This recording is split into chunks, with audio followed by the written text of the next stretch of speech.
तो अभी हम लोग डिस्कस करेंगे एक थर्मोडायनेमिक सिस्टम हमें कितना वर्क डन करके देता है आइसोथर्मल प्रोसेस में। Hello everyone, welcome to complex engineering. तो हमें पता है आइसोथर्मल प्रोसेस कौन सा प्रोसेस होता है जिसमें जो टेम्परेचर होता है वो कांस्टेंट होता है। तो आइसोथर्मल प्रोसेस वो प्रोसेस होता है जिसमें जो टेम्परेचर होता है उसमें कोई चेंज नहीं होता है, हैंस सिस्टम की जो इंटरनल एनर्जी होती है उसमें कोई चेंज नहीं होता है। तो यहाँ पर हमें फाइंड आउट करना है वर्क डन आइसोथर्मल प्रोसेस में, जो कि हमें थर्मोडायनेमिक सिस्टम करके देगा। तो आइसोथर्मल प्रोसेस कांस्टेंट टेम्परेचर का केस होता है। यहाँ पर हमने कंसिडर किया यह है थर्मोडायनेमिक सिस्टम जो कि अपने इनिशियल स्टेट पर है, और यहाँ पर यह है थर्मोडायनेमिक सिस्टम का फाइनल स्टेट। इनिशियल स्टेट पर जो थर्मोडायनेमिक सिस्टम है उसका जो प्रेशर है वो है P1, जो वॉल्यूम है वो है V1 और टेम्परेचर है T1। फाइनल स्टेट पर जो प्रेशर होता है वो होता है P2, वॉल्यूम होता है V2 और जो टेम्परेचर होता है वो होता है T1। क्योंकि जो प्रोसेस है वो है आइसोथर्मल प्रोसेस, तो इनिशियल स्टेट और फाइनल स्टेट पर जो टेम्परेचर होगा वो कांस्टेंट रहेगा। तो यहाँ पर वर्क डन को फाइंड आउट करने के लिए हम लोग जो मेथडोलॉजी प्रीफर करेंगे उसके लिए हम लोग कंसिडर करेंगे इंटरमीडिएट स्टेट, और हम लोग कंसिडर करेंगे इनफाइनाइटेसिमल वर्क डन। और वो जो इनफाइनाइटेसिमल वर्क डन होगा उसको हम लोग इंटीग्रेट कर देंगे इनिशियल स्टेट से फाइनल स्टेट तक। तो यहाँ पर अगर हम लोग देखें, यहाँ पर जो टेम्परेचर है टेम्परेचर में कोई चेंज नहीं हो रहा है इनिशियल स्टेट से फाइनल स्टेट तक। मगर जो आइडियल गैस का जो इक्वेशन होता है जो कि बराबर में होता है प्रेशर वॉल्यूम दोनों का प्रोडक्ट है, यह बराबर में होगा NRT के। यहाँ पर ये जो N होता है वो होता है नंबर ऑफ मोल्स, और जो R होता है वो होता है यूनिवर्सल गैस कांस्टेंट, और जो T होता है वो होता है टेम्परेचर। इसको हम लोग अरेंज करके लिख सकते हैं T = P × V divided by N × R। Pressure volume अगर ये दोनों का प्रोडक्ट अगर वेरी कर रहा है तो उस केस में जो टेम्परेचर है वो भी वेरी करना चाहिए। तो इनिशियल स्टेट से फाइनल स्टेट के बीच में, इनिशियल स्टेट से फाइनल स्टेट के बीच में जो प्रेशर वॉल्यूम है दोनों का जो प्रोडक्ट है वो वेरी तो कर रहा है। यहाँ पर P1 है, यहाँ पर P2 है, यहाँ पर V1 है, यहाँ पर V2 है।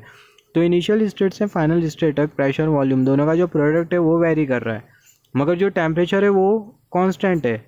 तो टेम्परेचर यहाँ पर कांस्टेंट कैसा रह रहा है? तो टेम्परेचर कांस्टेंट इसलिए क्योंकि जो थर्मोडायनेमिक सिस्टम है इसमें हम लोग हीट आने दे रहे हैं बाहर से अंदर की तरफ, और अंदर से बाहर हीट को जाने दे रहे, जिसकी वजह से सिस्टम का जो टेम्परेचर है वो है कांस्टेंट। हैंस जो प्रोसेस होगा वो होगा आइसोथर्मल प्रोसेस। तो यहाँ पर अभी हम लोग कंसिडर करेंगे इंटरमीडिएट स्टेट। यहाँ पर हमने थर्मोडायनेमिक सिस्टम की इंटरमीडिएट स्टेट कंसिडर की, जहाँ पर प्रेशर होता है P, वॉल्यूम होता है V। फिर उसके बाद क्या होता है, थर्मोडायनेमिक चेंज होता है, प्रेशर और वॉल्यूम में चेंज होता है। तो उस केस में चेंज के बाद जो थर्मोडायनेमिक सिस्टम का जो स्टेट है उसको हमने यहाँ पर कंसिडर किया, प्रेशर होता है P और जो वॉल्यूम होता है वो होता है V + dV। तो वॉल्यूम में एक्सपेंशन होता है जिसकी वजह से पिस्टन का डिस्प्लेसमेंट होता है, और पिस्टन का जितना डिस्प्लेसमेंट होता है उसी के ही बराबर में होता है जो वॉल्यूम में एक्सपेंशन होता है वो। तो जो पिस्टन का जो डिस्प्लेसमेंट हो रहा है उसको हमने कंसिडर किया dx। तो जो dx डिस्प्लेसमेंट के साथ एसोसिएटेड वॉल्यूम में जो एक्सपेंशन होगा वो होगा dv। अगर ये dx डिस्प्लेसमेंट पिस्टन का अगर ज़्यादा होता है तो उस केस में ये जो एक्सपेंशन होगा वॉल्यूम में वो ज़्यादा होगा। तो जो dv वॉल्यूम होगा इसके बारे में हम लोग बाद में बात करेंगे। तो यहाँ पर अगर हम लोग देखें, यहाँ पर जो प्रेशर है वो कांस्टेंट है। तो प्रेशर कांस्टेंट क्यों है? प्रेशर भी वेरी करना चाहिए जब वॉल्यूम वेरी कर रहा है। जो वॉल्यूम यहाँ पर V + dV हो गया, तो जो प्रेशर है उसको हमने P क्यों कंसिडर किया? उसका रीज़न ये कि अगर हम लोग देखें जो पिस्टन का जो डिस्प्लेसमेंट हो रहा है वो इनफाइनाइटेसिमल स्मॉल है जो कि है dx। तो ये dx डिस्प्लेसमेंट के लिए जो प्रेशर होगा वो कांस्टेंट रहेगा। अगर ये dx डिस्प्लेसमेंट अगर ज़्यादा होता है, अगर पिस्टन का डिस्प्लेसमेंट अगर ज़्यादा होता है तो उस केस में जो P प्रेशर होगा वो वेरी कर जाएगा।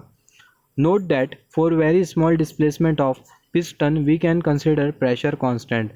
पिस्टन का अगर डिस्प्लेसमेंट अगर कम होता है तो उस केस में जो प्रेशर है उसको हम लोग कांस्टेंट कंसिडर करते हुए चल सकते हैं। But if displacement is more, अगर पिस्टन का डिस्प्लेसमेंट अगर ज़्यादा होता है तो उस केस में जो प्रेशर होगा वो कांस्टेंट नहीं होगा as per the equation of ideal gas.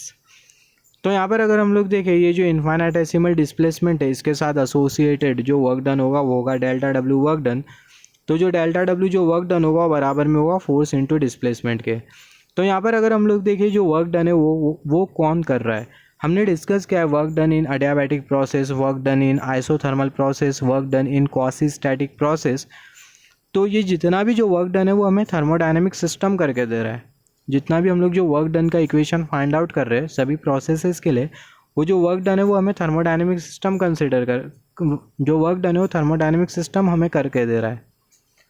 और वॉल्यूम में एक्सपेंशन हो रहा है। अब तक कि हमने जितना भी जो प्रोसेस कंसिडर करता है work done in thermodynamic process, work done in adiabatic process, work done in isothermal process, अभी हम लोग जो कंसिडर कर रहे हैं सभी प्रोसेस में आप देखना, आप नोटिस करना कि वॉल्यूम में एक्सपेंशन होता है, पिस्टन का डिस्प्लेसमेंट होता है नीचे से ऊपर की तरफ। इसका मतलब जो थर्मोडायनेमिक सिस्टम होता है वो हमें काम करके देता है। तो सिमिलरली यहाँ पर भी जो थर्मोडायनेमिक सिस्टम है वो हमें काम करके दे रहा है। तो यहाँ पर अगर हम लोग देखें जो वर्क डन होगा जो कि हमें सिस्टम करके देगा उसको हम लोग कंसिडर करेंगे डेल्टा डब्ल्यू।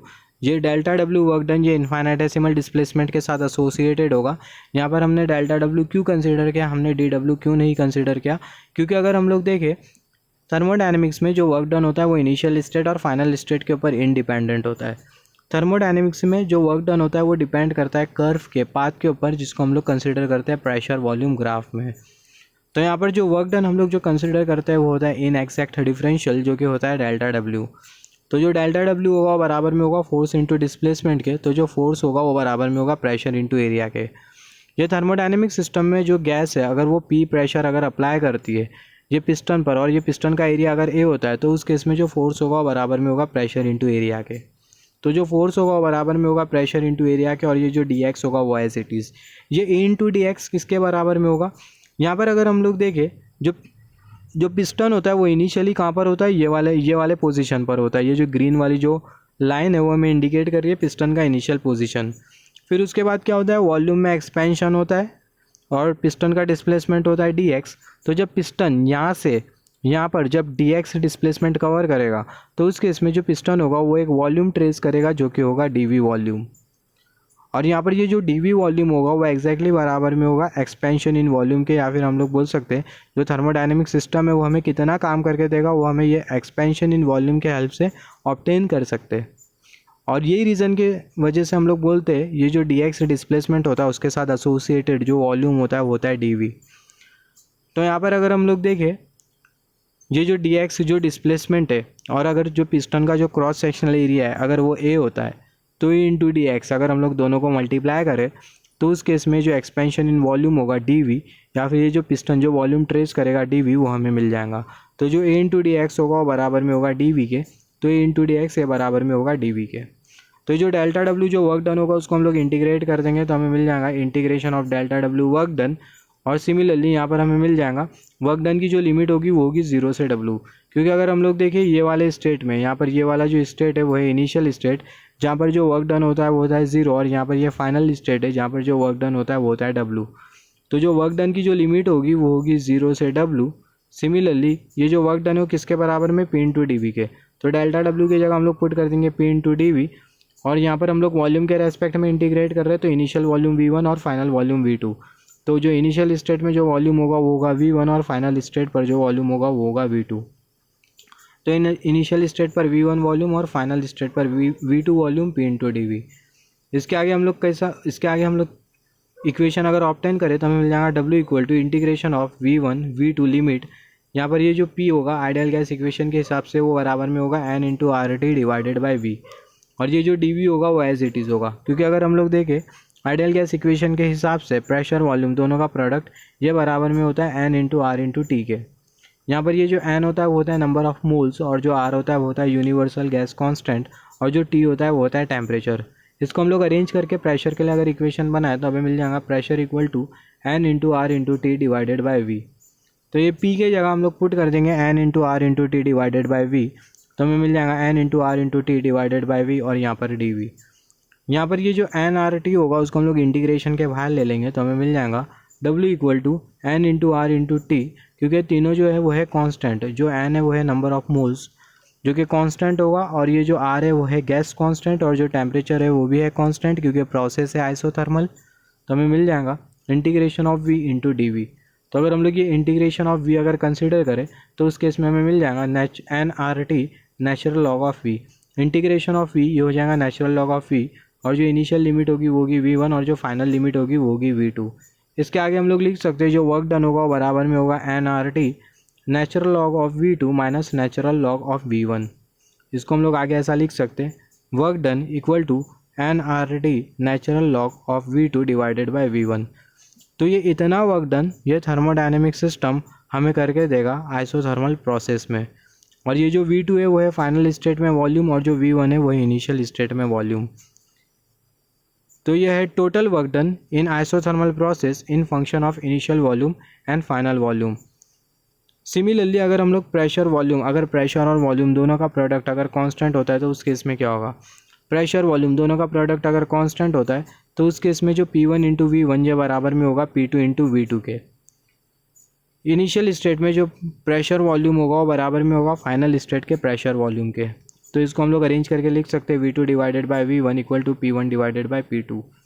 तो हमें मिल जाएगा W equal to NRT natural log V2 divided by V1, उसके जगह हम लोग पुट कर देंगे P1 डिवाइडेड बाई P2, तो हमें मिल जाएगा P1 डिवाइडेड बाई P2।